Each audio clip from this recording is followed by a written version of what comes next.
Hello everyone, welcome back to my YouTube channel. आज हम बात करेंगे एक बहुत ही इंटरेस्टिंग शेयर की। इंटरेस्टिंग क्योंकि बहुत कम समय में इसने बहुत ही बड़ा बिजनेस सेटअप किया है इस कंपनी ने।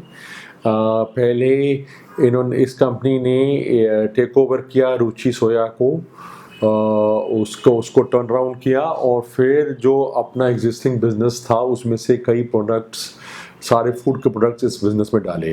नाम है कंपनी का पतंजलि फूड्स। और पतंजलि फूड्स बहुत कारणों से न्यूज़ में रहता है और बहुत ही डायमेट्रिकली ऑपोजिट व्यूज़ हैं। कईयों को बहुत पसंद है और कईयों को बहुत इससे दूर रहने की चेष्टा करते हैं। तो इसलिए बहुत कंट्रोवर्शियल है बट बहुत ही इंटरेस्टिंग कंपनी है। मेरे मुताबिक इस रेट पे, करंट रेट पे एक बहुत इंटरेस्टिंग अपॉर्चुनिटी है इन्वेस्ट करने का, क्योंकि कंपनी के शेयर प्राइस ने काफ़ी अच्छा करेक्ट किया है। और जो भी कोई कह ले, कंपनी का जो बिजनेस मॉडल है, ग्रोथ है, फंडामेंटल स्ट्रेंथ है, वो लाजवाब है। और वैल्यूएशन कंफर्ट भी है करेक्शन के बाद, क्योंकि बाकी एफएमसीजी कंपनी से काफ़ी डिस्काउंट में कोट हो रहा है। इसका मैं अगर बैकग्राउंड दूं तो बेसिकली एक रुचि सोया कंपनी थी, उसको इस कंपनी ने, क्योंकि उसका काफ़ी परेशानी थी, उसमें फाइनेंशियल डिफ़िकल्टीज थी, तो इस कंपनी ने उसको टेक ओवर किया और उसको फिर पतंजलि फूड्स में बनाया। और उसके बाद इन्होंने फॉलो ऑन पब्लिक ऑफर करके उसका जो डेट था काफ़ी ना के बराबर कर दिया, डेट तकरीबन सारा ख़त्म कर दिया है। और 2021 में इन्होंने पतंजलि आयुर्वेद के बिस्किट्स, ब्रेकफास्ट सीरियल्स और नूडल्स का जो बिज़नेस था इस कंपनी में डाला था। और उसके बाद इस साल जुलाई में बाकी के जो फूड प्रोडक्ट्स हैं, जिसमें कि गाय के दूध का घी, chyawanprash, honey, jam, pickles, juices, आटा, ऐसे कई और प्रोडक्ट्स हैं, तो वो सब इसमें डाले हैं। तो ये काफ़ी अच्छी इस्टेब्लिश्ड कंपनी बन गई है। 80% रेवेन्यू इस कंपनी का आता है एडिबल ऑयल से, और बाकी का 20% फूड, जिसमें कि रुचि सोया के पहले के सोया के प्रोडक्ट्स हैं, जैसे न्यूट्रेला एक ब्रांड है उनका, और जो पतंजलि से ट्रांसफ़र हुए फूड प्रोडक्ट्स, वो सब मिलाकर है। तो 80-20 का रेशो है। एडिबल ऑयल्स में बहुत स्कोप है, क्योंकि कंपनी के पास प्लांट्स हैं सीड एक्सट्रैक्शन के प्लस रिफाइनिंग के, 7 ऐसे इंटीग्रेटेड प्लांट्स हैं जिसमें कि ऑयल रिफाइनिंग भी होती है। इसके अलावा इनके कोस्टल एरियाज़ में पाम ऑयल जो कि इंपोर्ट होता है उसकी रिफाइनिंग की कैपेसिटी भी है। कंपनी की अभी तक सिर्फ 40% कैपेसिटी यूटिलाइजेशन है ऑयल में, तो इसलिए बहुत स्कोप है और कैपेसिटी बढ़ने का। साथ ही साथ पाम ऑयल, जिसमें कि सरकार का भी लगातार कोशिश है, क्योंकि ये इंपोर्ट होता है, तो इसको अगर इंपोर्ट सब्स्टिट्यूशन में बाकी ऑयल्स यूज़ किए जाएं या पाम ऑयल ही इंडिया में उगाए जाए, उसको लेकर कंपनी ने बैकवर्ड इंटीग्रेशन स्टार्ट की है। इन्होंने आंध्र प्रदेश, तेलंगाना और नॉर्थ ईस्ट में पाम ऑयल कल्टीवेशन स्टार्ट की है। और साथ ही साथ इन्होंने 2 प्रोसेसिंग प्लांट्स लगाए हैं, जिसमें कि कच्चा palm oil, crude palm oil का उत्पादन होगा। तो उससे क्या होगा, इनके जो प्लांट्स हैं पाम ऑयल रिफाइनिंग के, उसमें इनका रॉ मटेरियल इनका अपना हो जाएगा और मार्जिन काफ़ी बच जाएगा, इंपोर्ट सब्स्टिट्यूशन हो जाएगी और मार्जिन बच जाएगा। और साथ ही साथ इसके बैकवर्ड इंटीग्रेशन के साथ 2 नए प्लांट भी लगा रहे हैं आंध्र प्रदेश और तमिलनाडु में पाम ऑयल रिफाइनिंग के, तो कैपेसिटी भी बढ़ रही है और बैकवर्ड इंटीग्रेशन भी हो रही है। तो कंपनी का जहाँ तक ऑयल्स का बिजनेस है काफ़ी अच्छा है, ग्रोथ भी अच्छी है। और जैसे मैंने बताया कि अभी तक सिर्फ 40% कैपेसिटी यूटिलाइजेशन है, तो आगे चलकर जिस तरह से एडिबल ऑयल की डिमांड बढ़ रही है, ग्रोइंग पॉपुलेशन है, प्लस सारे जो रेस्टोरेंट्स, कैफ़ेज़ हैं उसमें भी डिमांड आती है, हाउस होल्ड्स में से भी डिमांड आती है, और बाकी के जो मार्केट है, एक्सपोर्ट मार्केट भी है, और बाकी जगह जहाँ जहाँ यूज़ होता है वहाँ पे काफ़ी डिमांड भी ग्रो कर रही है।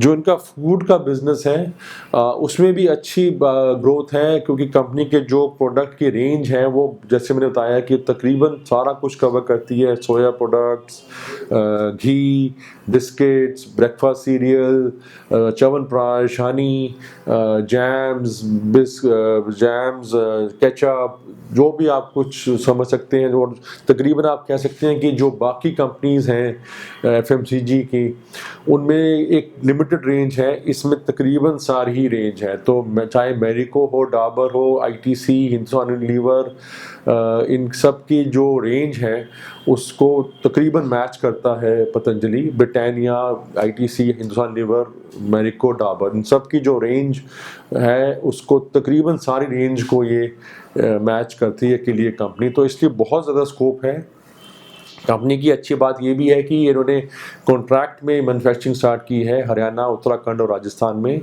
तो इससे आगे चल के इनका जो मॉडल है, बिजनेस मॉडल, वो भी एसेट लाइट हो जाएगा। और साथ ही इनकी जो ब्रांडिंग और एडवर्टाइजमेंट है वो बहुत ही अच्छी है, क्योंकि काफ़ी हद तक इनकी जो एडवर्टाइजमेंट है वो योगा के जो प्रोग्राम आते हैं और आयुर्वेदा के प्रोग्राम आते हैं टीवी पे और लाइव जो होते हैं, उससे भी उनकी काफ़ी एडवर्टाइजमेंट और ब्रांड बिल्डिंग हो जाती है।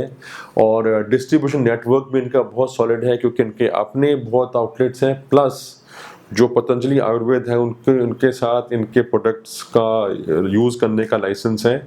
तो पतंजलि आयुर्वेद के जितने भी सेंटर्स हैं और चिकित्सालय केंद्र हैं, वहाँ पे इनके प्रोडक्ट्स शेल्फ पे डालने की इनके पास लाइसेंस है।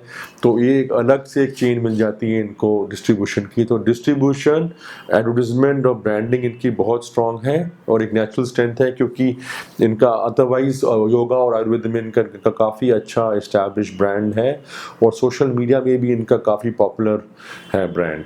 तो इस सब चीज़ का काफ़ी अच्छा इनको पुल फैक्टर मिलता है। और साथ ही इनकी जैसे मैंने बताया कि काफ़ी और प्रोडक्ट्स में जाने की इनके आगे आगे प्लान्स हैं। ग्रोथ काफ़ी अच्छी है। पिछले साल में इनका 90% अर्निंग्स ग्रोथ हुआ है और 35% रेवेन्यू में इंक्रीज़ हुआ है। और यहाँ से 2025 तक अनुमान है कि 14% ग्रो करेगा टॉप लाइन और 21% अर्निंग्स ग्रो करेंगी। तो काफ़ी अच्छी ग्रोथ है। वैल्यूएशन कंफर्ट भी है, क्योंकि बाकी कंपनीज की, बाकी एफएमसीजी कंपनी जैसे मैंने बताया आईटीसी हो या मैरिको, डाबर हो, वो काफ़ी एक्सपेंसिव हैं कंपेयर टू पतंजलि। तो वैल्यूएशन कंफर्ट है। ज़रूर नई कंपनी है, कुछ कंसर्न्स कॉर्पोरेट गवर्नेंस को लेके भी हो सकते हैं, पर वैल्यूएशन डिस्काउंट इतना है कि यहाँ इस लेवल पे बहुत कंफर्टेबल है बाय करना। क्योंकि यहाँ से मेरे मुताबिक अगर आप 40 टाइम्स का इसका डिस्काउंटिंग दें 2024 के अर्निंग्स का, जो कि इस इतनी बड़ी कंपनी और इतनी हाई ग्रोथ कंपनी को मिलना चाहिए, और 40 का डिस्काउंटिंग बाकी कंपनीज जो फूड कंपनीज हैं उनके उससे डिस्काउंट पे होगा अगर 40 टाइम्स भी हो जाए। डाबर, मैरिको और बाकी कंपनीज का 40 से भी ज़्यादा आगे का डिस्काउंट है, आगे फॉरवर्ड अर्निंग्स का। तो 40 टाइम्स करके भी यहाँ से अगर 40 टाइम्स का डिस्काउंट किया जाए तो तकरीबन 1700 का रेट बनता है, जो कि अभी 1150 पे कोट हो रहा है। तो तकरीबन 50% अपसाइड पोटेंशियल है इस शेयर प्राइस में। तो इसलिए बहुत अच्छा स्टॉक है रिकमेंड करने के लिए। और मैं समझूंगा कि आगे जिस तरह से इनका ग्रोथ भी हो रहा है, इनमें आपकी बहुत स्कोप है अर्निंग सरप्राइज का भी, क्योंकि केमिकल्स का भी कुछ जिस तरह से इनके एडिबल ऑयल की प्रोडक्शन बढ़ रही है, एक बाय प्रोडक्ट केमिकल्स का आ रहा है, जिसमें कि इन्होंने कांडला में सेटअप भी किया है अपना एक एक्सपोर्ट करने के लिए केमिकल्स का, जिसमें कि सोप केमिकल प्लस बाकी केमिकल्स बनाकर एक्सपोर्ट कर सकते हैं। इसके अलावा न्यूट्रास्यूटिकल्स एक और सेगमेंट है जिसमें कंपनी ने अपना एंट्री की है। तो स्पोर्ट्स न्यूट्रिशन हो या मेडिकल न्यूट्रिशन हो, उसमें कंपनी के अच्छे प्रोडक्ट्स आ रहे हैं। दो इनके पास बहुत स्ट्रॉन्ग ब्रांड्स हैं, एक तो न्यूट्रेला जो रुचि का ब्रांड है, और एक इनका पतंजलि इनका अपना ब्रांड है। तो पतंजलि और रुचि दोनों बहुत अच्छे इस्टेब्लिश्ड ब्रांड्स हैं, जिसका इनको एडवांटेज मिल रहा है। और जैसे बताया इनकी बैलेंस शीट भी बहुत अच्छी है क्योंकि डेट फ्री हो गया, क्योंकि इन्होंने फॉलो ऑन पब्लिक ऑफर जो किया था उससे डेट काफ़ी निकाल दिया था। तो प्रोमोटर स्टेक भी काफ़ी हाई है, तो मार्केट में शेयर्स भी लिमिटेड हैं। तो हर तरीके से टिक बॉक्स में ये बहुत अच्छा उतरता है शेयर। वैल्यूएशन कंफर्ट है, बैलेंस शीट स्ट्रॉन्ग है, अर्निंग्स ग्रोथ है, बहुत ब्रॉड रेंज है प्रोडक्ट्स की, और अच्छा इस्टेब्लिश्ड डिस्ट्रीब्यूशन नेटवर्क है। एडवर्टिजमेंट और ब्रांडिंग में इनका योगा और जो आयुर्वेदिक का बैकग्राउंड है उसका भी एडवांटेज मिलता है। तो हर तरह से मैं समझूंगा कि स्टॉक को इस लेवल पे खरीदना चाहिए। 50% अपसाइड पोटेंशियल है एक साल में, तो उस तरह से काफ़ी अट्रैक्टिव है। और मैं इसमें ज़रूर उम्मीद करूँगा कि आप सबका अच्छा निवेश होगा और अच्छा मुनाफा बनेगा। मेरा ये चैनल और ये वीडियो देखने के लिए शुक्रिया। अगर आपको अच्छा लगा तो ज़रूर लाइक और शेयर करिए। Thank you so much. नमस्कार।